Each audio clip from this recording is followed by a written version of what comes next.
Welcome to the latest episode of the Custom Private Equity Podcast, Private Equity in the 1990s. Today we will talk with Paul Anthony Thomas, the principal at CustomPrivateEquity.com. I'm Ron Davis, experienced podcaster, and I'll ask all the newbie questions. So, Paul, we're going to talk about the 90s now. What did the world look like in the 90s? Well, the economy in the 90s started in a really deep recession. The Resolution Trust Corporation, out of all that, and the savings and loan debacle was formed, and to sell the foreclosed assets of the oil and gas business, which then affected the real estate business. So the Home Loan Bank Board went down, and the Federal Deposit Insurance Corporation was the mechanism that the federal government used to take over the assets and recover from the recession and depression. So it actually started in about 84 when the Continental Illinois Bank went down. That was actually the first big bank to go down. And then over another 7 or 8 years, 750 banks went down. So we had about 100 banks or so a year. In 1985, Midwest Federal went down, which was a large Minnesota bank. We had Silverado Savings go down. Sunbelt Savings in Texas was a huge fall, and that was in 91. So over the years of the early 90s, it was a pretty gruesome sight, although it created exceptional, pretty much once-in-a-lifetime opportunities for us, because since then, we've never been able to buy assets like we were able to buy assets in the 90s from the Resolution Trust. People always say you invest when there's blood running in the streets, and that's correct. You do. If you save your money until it's time, and then when the economy steps up and gives you a great opportunity like we had in the early 90s, you step up and actually take advantage of it. What went on in the investing world in the 90s? Well, in 1990, the Dow was trading at about 2,600. By 1999, the Dow was trading at almost 12,000, 11,500. High-speed trading became big because of the personal computers. We did a lot of personal computer work and a lot of computer work in the late 70s, mid 80s, and early 90s, and as we still do today. The 1990 $100 bill is probably worth about $200 in 2020. So that's basically, that calculation has slowed greatly. As we talked about in our last episode, the government changes to the calculation of inflation have changed dramatically and slowed the calculations, really not keeping up with what we consider to be true inflation. We talked about that in our last episode quite a lot. So what were you doing in the technology world back in the 90s? Well, that's a very interesting thing. Netscape was actually a mid-late 90s phenomenon, and I participated in that as well, along with AOL. But I actually started my computer career in 1975 in high school. We were programming in COBOL and Fortran in our high school classes, and I went to A&M, Texas A&M, and we were learning more about COBOL and Fortran in that environment. But in the mid-1980s, after I got out of college and moved on and the personal computer started coming out, I moved into the DOS environment. And then in the 1985, we moved into the Windows environment, starting in 85 when Windows came out. And all this, whenever Windows came out, we started the C programming languages, talking about C and C++ and C++ and what we call object-oriented languages. So we were doing quite a lot of work in that. In 1986, I had a kind of a tragedy happen. My father passed away. I'd gotten to work with him for over 20 years, and he passed away. And from 86 to about 89, I had a lot of time on my hands.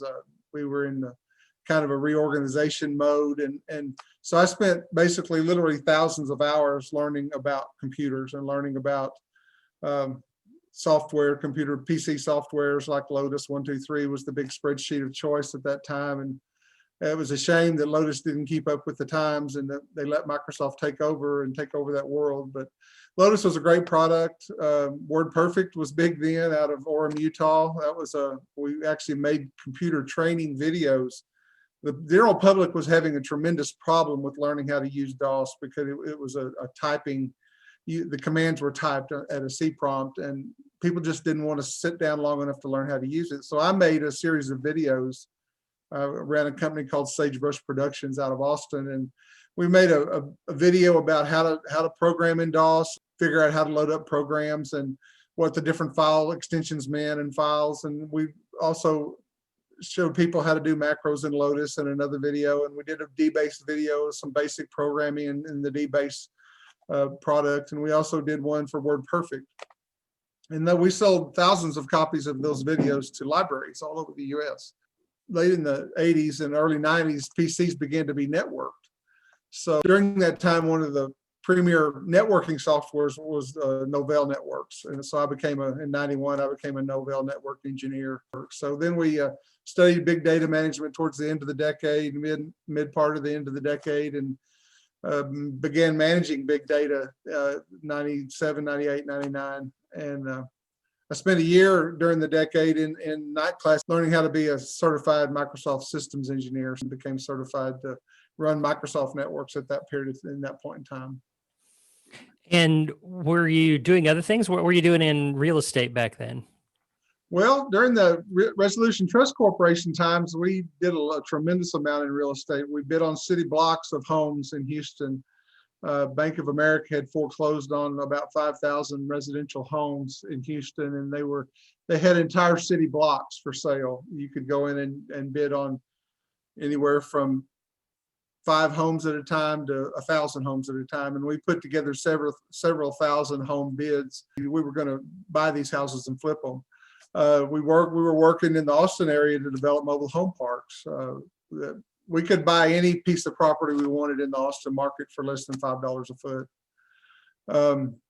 Bid on commercial real estate in Austin, bid on commercial real estate in Fort Worth, Houston, Dallas, Midland, Odessa, El Paso. One building that cost $25 million to build sold for $3 million that year. That year was 1994, I believe. So those are the kind of bargains we were looking for from the Resolution Trust Corporation. If you could build a property for $100 a square foot, we were trying to buy it for 10 or less. And there were people all around us that had a whole lot more money than we did, that were doing 100 times more business with the Resolution Trust Corporation than we were doing. So yeah, it was a dynamic time. And what was going on in the energy space? Well, we were still managing a portfolio of royalties and working interests in oil and gas leases located in 4 different states. So we had some in Canada. We were actually doing deep research into the oil and gas equipment marketplace, just like we're doing today. This opportunity has actually rolled around again for us. It's not quite as good as it was when Resolution Trust was up and running, but in 2020, in the early 2020s, oil prices have crashed so badly that the oil equipment marketplace is actually a tremendous marketplace to be placing capital into today. In last month, which this is October and September of 2020, I could have invested $500,000 with a realistic expectation that $500,000 would become $1.2 million within 24 months. So those are the kind of returns we're looking at in that environment. We continued to buy and trade in oil royalties, and we ran pipelines during that period of time. And then one of the huge questions that came out of that period of time is, how do you place a dollar value on damage to the environment? And this is in the late 80s now, we were dealing with this, late 80s and early 90s.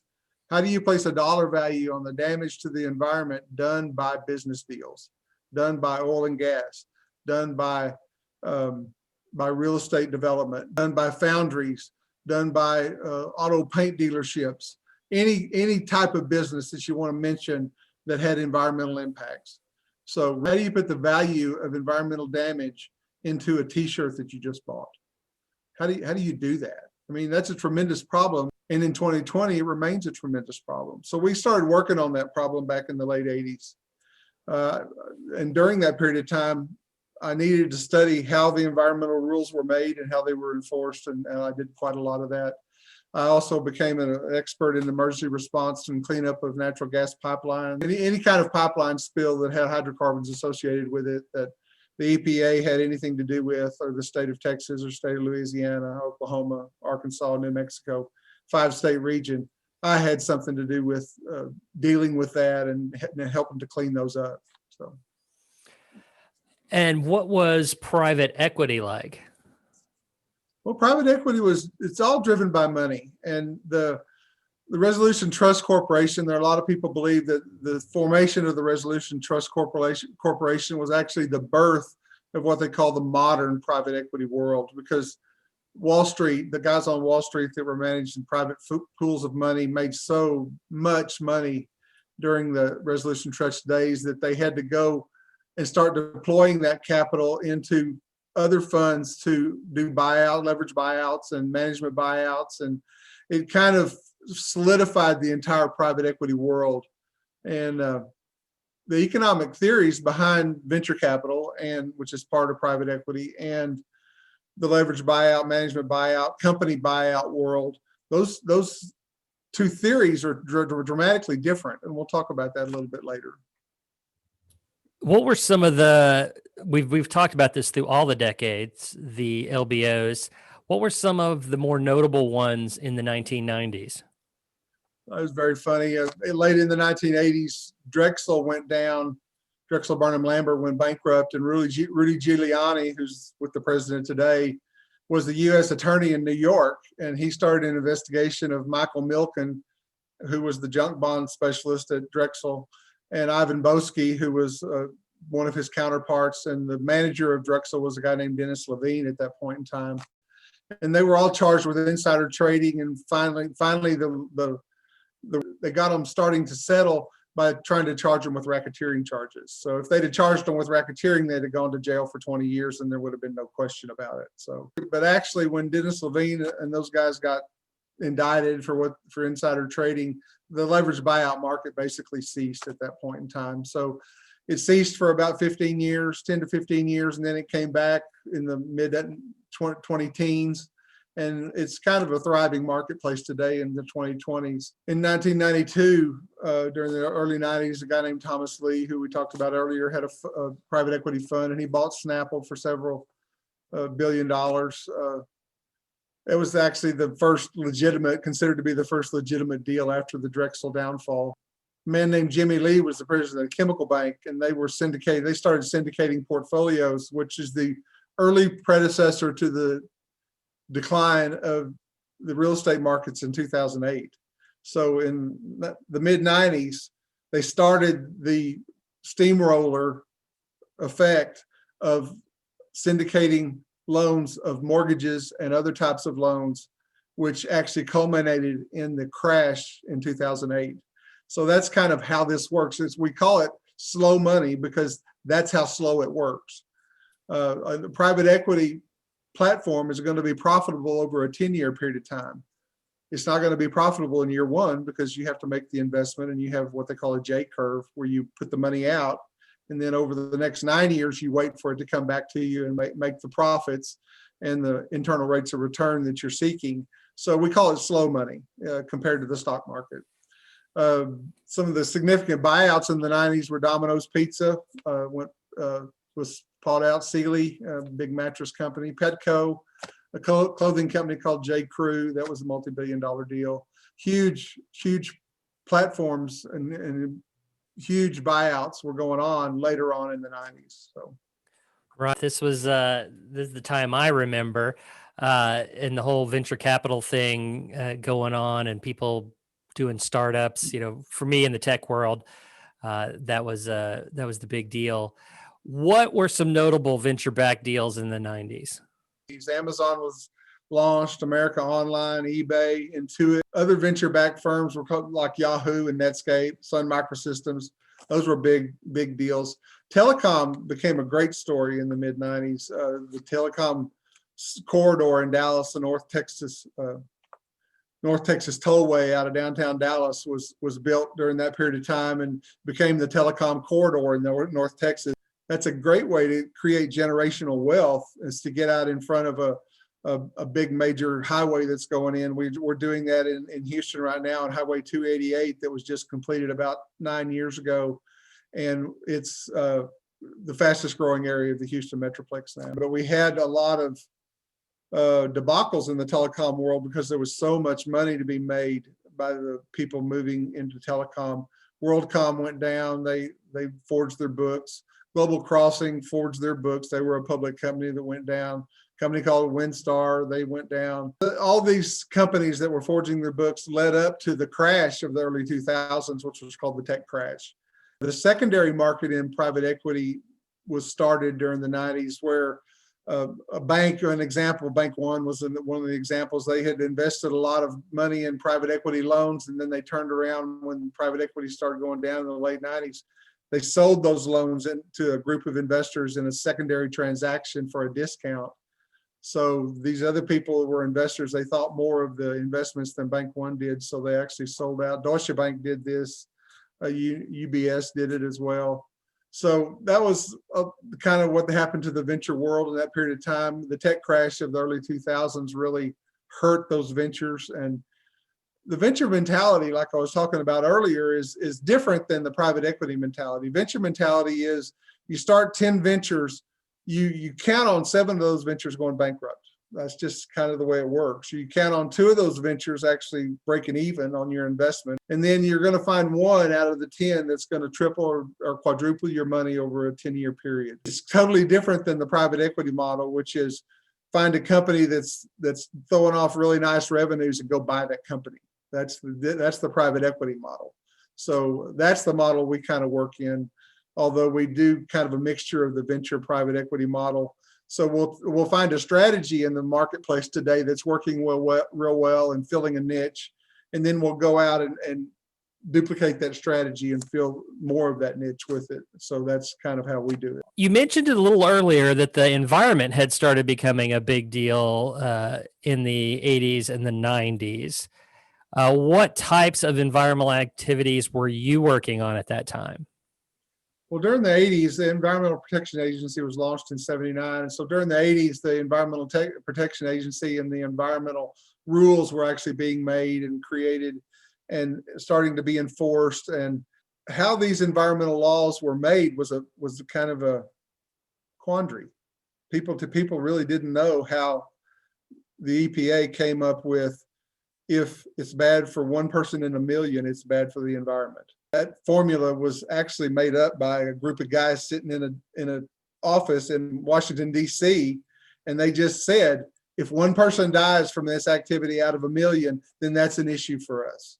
Well, if you look at the business world, that's really not very realistic. So the big question became, though, how do you mix the business world with the environment, and how do you compensate the environment for damage done by the business world? So to learn the answer to this question, I had to dig deep, become deeply involved in how environmental laws were made, learn how they were made, learn how they were enforced, learn how the environmentalists were thinking versus how the business people were thinking. So I understood a lot about how the business world thought, but I didn't really understand very much about how the environmentalists thought. So I actually went to work as a contractor for EPA, and then I actually was an employee for EPA for a number of years. But I became hazmat trained, which means I could clean up any hazardous material spill virtually of any kind. I became a national expert on hazardous waste disposal and hazardous waste management and cleanup. I became an expert over a 10-year period of time. During the 90s, I became an expert in air and water dispersion modeling, how are chemicals dispersed through the environment when they're spilled or when they're released. I became an expert in cleanup of hazardous waste spills. Asbestos became a big deal. Steve McQueen died from asbestos poisoning. Asbestos, it's called asbestosis. That became a big deal. That was a law that should have actually never been passed. And people that work in that law will tell you that it should have never been passed. I sat on the OSHA board that actually designed the phase 1 site assessment criteria for real estate. I became a member of the U.S.-Mexico team, where we actually worked on the city of Mexico City gets all their drinking water from groundwater, and their landfills pollute the groundwater. So they have huge problems in Mexico City. And the district of Mexico City at that time had a population of 11 million people. It's more like 21 million people today. I also worked in the Gulf of Mexico on the team that regulated pollution in the Gulf of Mexico.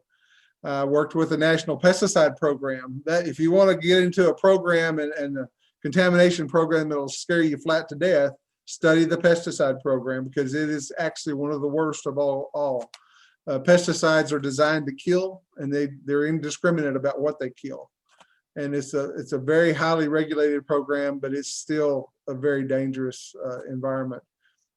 I wrote technical papers on how to calculate penalties for the federal government, how to assess damage to the environment, and how to put a dollar figure on that. That was a huge thing.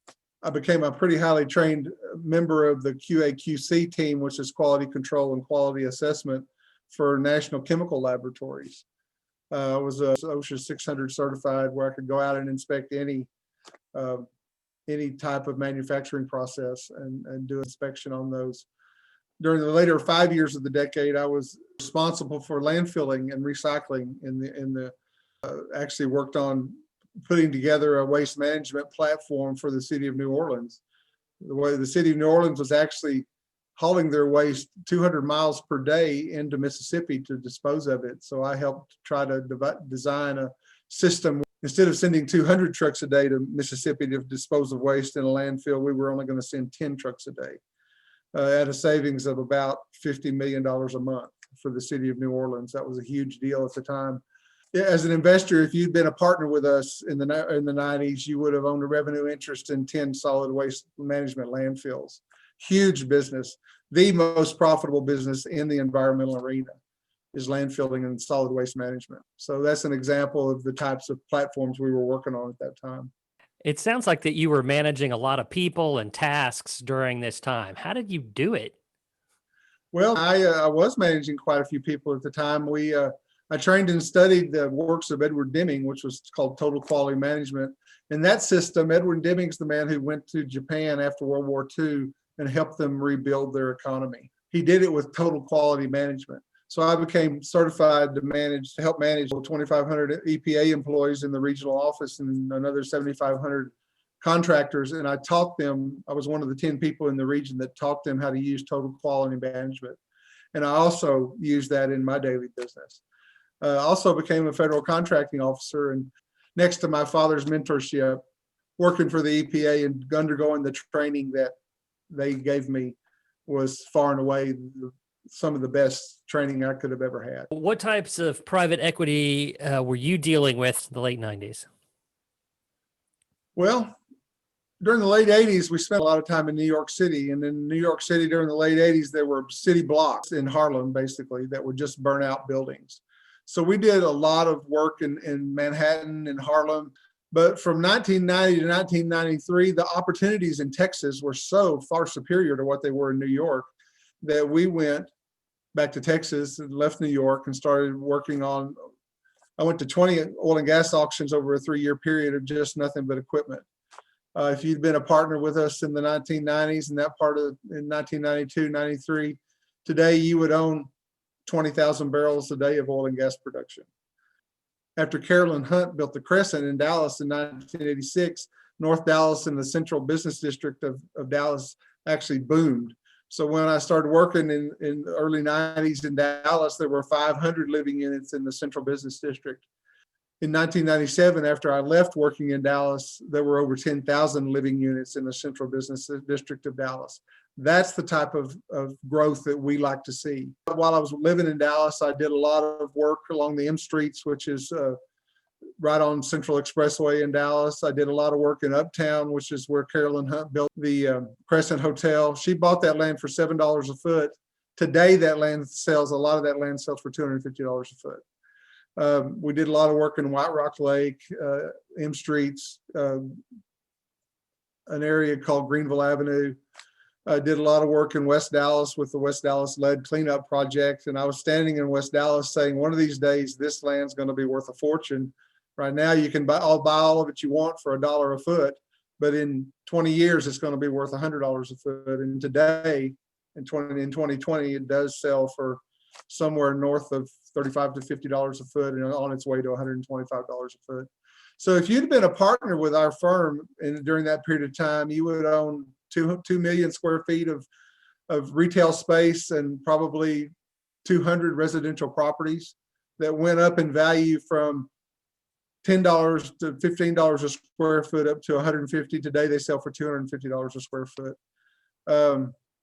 That property would be well worth over $400 million today, and we would have probably invested less than $25 million at that point in time. So that was in the early 90s.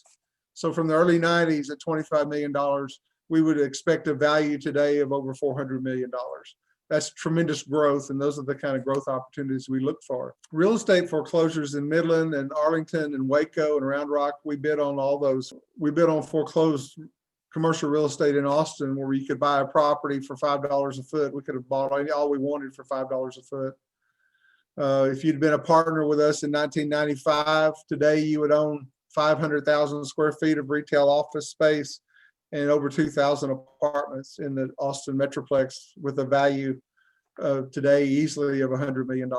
And we would have probably invested less than $10 million in that.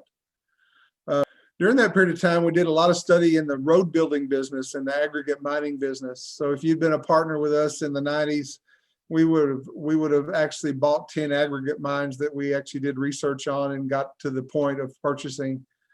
Today, they would have a value over $1 billion and would have cost us less than $100 million. And that was in 1995 to 1997. We researched tugboat services in the Port of Houston, New Orleans, Tampa Bay. I had a friend that was in the tugboat business in Tampa Bay, and we did a tremendous amount of work there. We studied ocean shipping and the actual ocean freight. We did a lot of studying of rail cars and how to lease rail cars and how to buy and make money with rail cars. And did a lot of work around the Dallas Market Center, which today is known as the American Airlines Arena area. So we could have bought any of that land we wanted to buy for $10 a foot. Today, that land sells for $200 a foot. So those are the types of growth opportunities we look for and the types of things we like to do. You seem to continually educate yourself in private equity and just all kinds of different things. What advances in education did you make during the 90s? Well, besides all the environmental certifications I received and became an asbestos inspector and hazmat trained and able to clean up any kind of waste problems and landfills that came across, worked with Superfund. I also spent 3 years during the early 90s studying to be a chartered financial analyst, to sit for the exams. I never actually passed all 3 exams, so I am not a CFA, but I did study the materials and did take several of the exams. I spent 2 years studying for the CFP exam late in the 90s and the early 2000s. And then I did advanced studies in accounting at SMU. I did a lot of environmental studies at University of Texas at Arlington, North Texas University in Denton. I did quite a bit of work there, studied the environment. I was using all this education to actually try to glean a vision of what the next 25 to 30 years is going to look like. And I feel like I have a pretty good handle on that. I'm certainly not a prognosticator at all, but I have a pretty good education in history and see how things grow and see how the tech world has grown. To this day, I continue my studies in the internet and the Internet of Things and the world of computers. And what types of deals did you manage in the 90s? Well, we started some detailed study of the assisted living world. They were not called assisted living back in the 90s. They were called nursing homes, and there wasn't really an assisted living environment. But the predecessors of assisted living today actually started back then. In the mid-2000s, I actually studied and became certified to run an assisted living facility. I became certified in the state of Texas.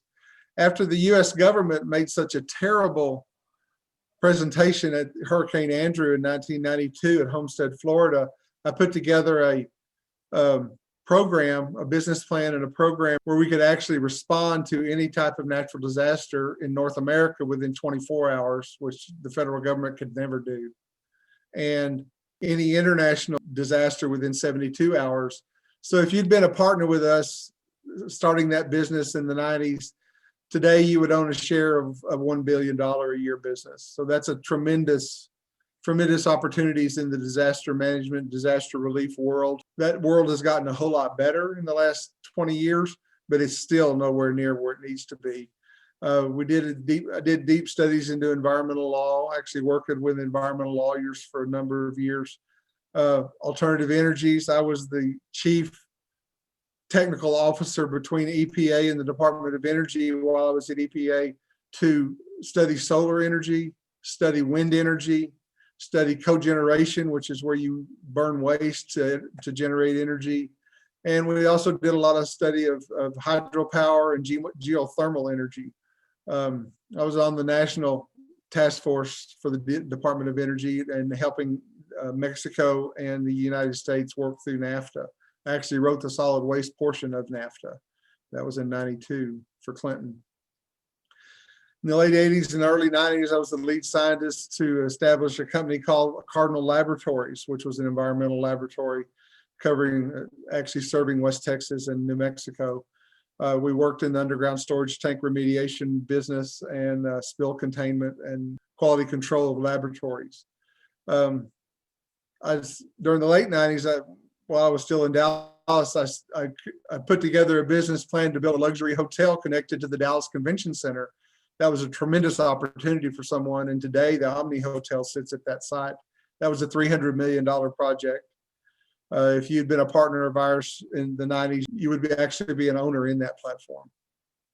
I worked with local, national, and federal politicians and lobbying groups to negotiate new environmental rules and help write what is today known as the industrial waste rules. I was on the platform that started that. I was on the E50 platform, the Environmental 50 platform for OSHA, to help write the standards of emergency response and pandemic relief back then. So we were actually working with a pandemic in South Texas called anencephalia babies. So there were a tremendous number of babies being born in South Texas with anencephalitis, which is a baby being born with an open spine. And we were doing the research to actually try to find out what was causing that. And it turned out that we figured that pesticides were causing that problem. So that was how I got involved with the pesticide program. Very interesting times. Yeah, it sounds like it. What was your team's strong suit during the 90s? So as I grew in financial awareness and financial studies, I generated a tremendous curiosity in what things cost and how things affect other things. So using the mosaic theory, I questioned what things cost. So today I was in a Taco Bueno, which is a fast food Mexican place. And I questioned the manager on how much his tacos cost and how much his flour tortillas cost, and how much the pandemic had changed the cost of those items for his restaurant in the last 6 months. Fascinating conversation. So I have that type of curiosity today. I learn those things as I go. I try to figure out what the economics are behind environmental repercussions. So I'm kind of deep in climate change. I don't necessarily believe in climate change the way most young people believe in it, but I'm 60 years old, so I have much more experience than them. We do constant research. Our strong suit of the 90s was research into the environment and how things happen there. We sponsored private equity investment platforms in alternative energy. We sponsored and syndicated oil and gas platforms. We actually did a lot of work in medical devices. When I was working on the anencephalia case, I got intimately involved in hospitals and hospital waste and medical devices that reduce hospital waste and medical devices that they use in operating rooms. I did a lot of medical research during that period of time. We did tremendous research into the Texas Gulf Coast marketplace and real estate marketplace. Using my experience, my team's practices have accelerated where we could research 50 private equity deals pretty much a month now, using the experience that we have. Used to, we could only do 10 a month back in the 80s. Now we can do up to 50 a month and do in-depth research into those environments. We do work in oil and gas. We do work in logistics. We do work in the entertainment field. We do work in the computer and chip making world, medical devices. We continually do research into real estate. So I have teams of people that work in these environments for me and work with me and include me in their research and educate me when new things come out. We do big data management today, which helps us a lot on our statistics and helps us get things right. If you want more information about today's topic, go to customprivateequity.com. There are a number of resources there, as well as multiple ways to contact Paul. Again, that URL is customprivateequity.com. Any final words, Paul? Well, as we go through the decades, Ron, our mantra changes a little bit. Today, our mantra, or in the 90s, our mantra was if you review 100 really strong private equity deals in a year and find one or two that are really great platforms to invest in, then you've done your work and your investments will keep up with inflation and advance you beyond inflation and create cash flow and guard your wealth for you. And that's kind of where we hit today. And if you do that, you hit a home run more often than you strike out.